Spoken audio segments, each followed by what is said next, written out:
Welcome back, ladies and gentlemen.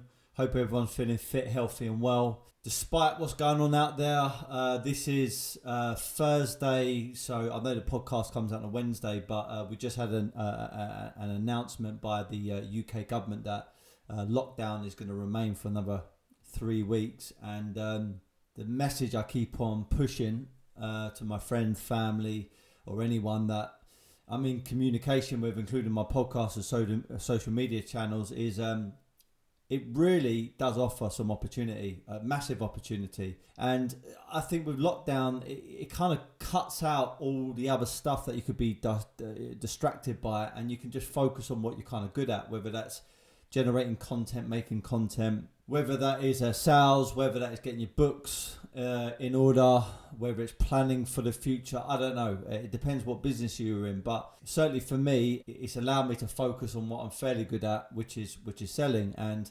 again, remember, sales is everything. You know, I honestly believe that nothing happens without a sales team selling and without transferring your enthusiasm. And I think it's one of the skills that is sometimes overseen by certain individuals or certain organisations. The facts are, even if you've got the best product invention in the world, it's not going to sell for shit unless you've got a good sales team, strategy and people in place. So when I got into sales, I heard something called A.I.D.A, which stands for attention, interest, desire and action. There's a sales film which is actually pretty wicked. It's called Glenn Ross. If you're in sales, especially financial sales, you probably would have heard about this movie and you probably would have watched it. It's got a very good cast as well, some big Hollywood actors on there. And even though sales has definitely changed slightly over the years, some of the fundamentals haven't. So I would say the main thing that hasn't happened, the main thing that hasn't changed is being 100% pumped up, enthusiastic and excited and having lots of good positive energy when it comes down to selling and being in front of an audience. And I think that's so important.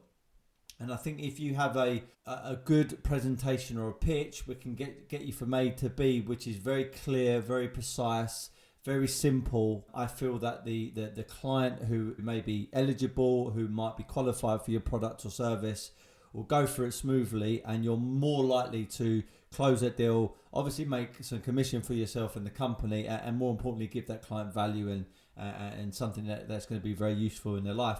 So let's talk about it for 1 second. The first one, attention. What this means for me is you need to get their attention by saying certain key words in a very enthusiastic way. So certain words like powerful, certain words like exciting, certain words like free. These are all the things that are going to grip someone initially.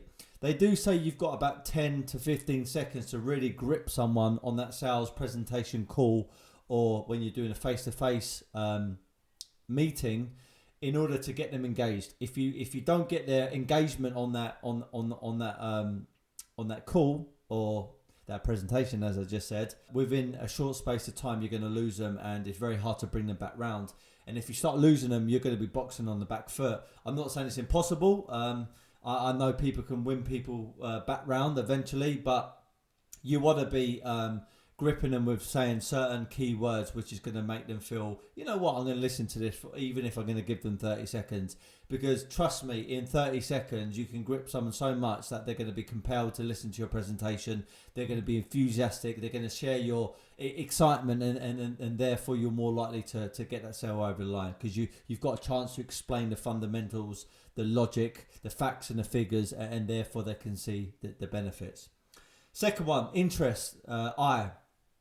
Interest for me is going to be based upon facts and figures. So share case studies, share real numbers that the market is generating, or things that you've done over the years, because interest will usually come from certain logical things. So for us, when we pitch Hambleton and we get people to, you know, think about looking into it a lot more and researching it for themselves, and, you know, taking it really seriously, that usually comes from some auction results, or what other galleries are sending it for, or what's happened over the last few years. So their interest is going to come from logical things. It's going to come from numbers, and it's going to come from facts.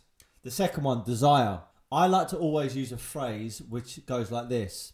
Now, what this means to you, and fill in the gap with their name, because what you do, you link the logic to emotion.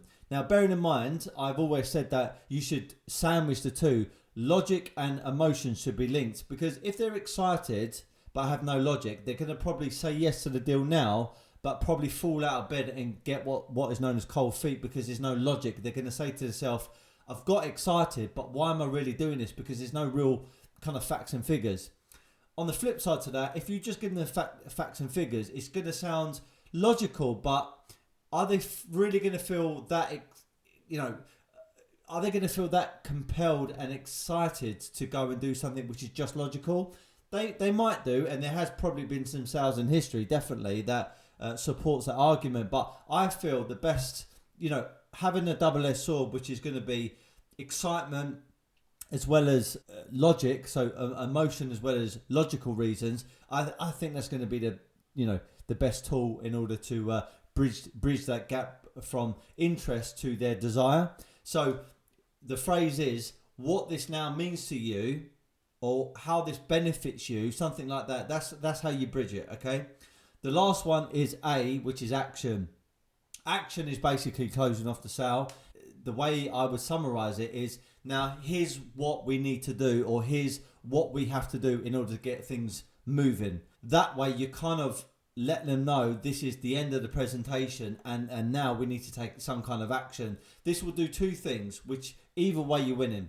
Number one, they will come up with an objection. So whether that is a real objection or some kind of smokescreen, you can deal with it there and then. You don't want to bury objections and shove them under the carpet, because they're only going to come up at some point. It's like a problem. You need to deal with a problem now rather than prolonging it. You don't want to put it in. You don't want to deal with a problem in 2 days, 3 days, a week's time, a month's time. Deal with it right now and get it completely ironed out. Or the best scenario is they're going to say yes to it. They're going to go through the process, whether receiving your paperwork via post, email, or however you need to sort of solidify the deal. They're going to take action. So A.I.D.A is definitely a very good map. It's not the pitch, but it gives you some kind of idea where you're at. At the start, you need to get their attention. Then you need to get their interest, because you need to give them facts and figures. Then you need to bridge the gap by getting their desire and their excitement going with the logic that you've given them. And then the final one, when you close off the deal, is here's what we need to do. Here's how we need to take action. And I feel if you can do that on most of your sales presentations, you're going to know where you're going right. You're going to know where you need to improve. And you're going to become a much better salesperson, sales individual, or if you're a manager, you're able to monitor where salespeople are going slightly wrong because they're not following the A.I.D.A model. Listen, there's other models out there. I know there's some wicked sales gurus out there. I'm not going to mention them because you know who they are, but some of them will agree with this, some of them won't. And what I found in my time being in sales is there isn't really any right or wrong way. It's whatever you believe. And when you believe in something, you can actually make it work for yourself. I believe in this. It's worked for me, and it's worked for countless people. Guys, be happy, never content. Fucking carry on winning. Keep your mindset burning. Remember why you're alive. Remember why you're in sales. Remember why you set up your own business.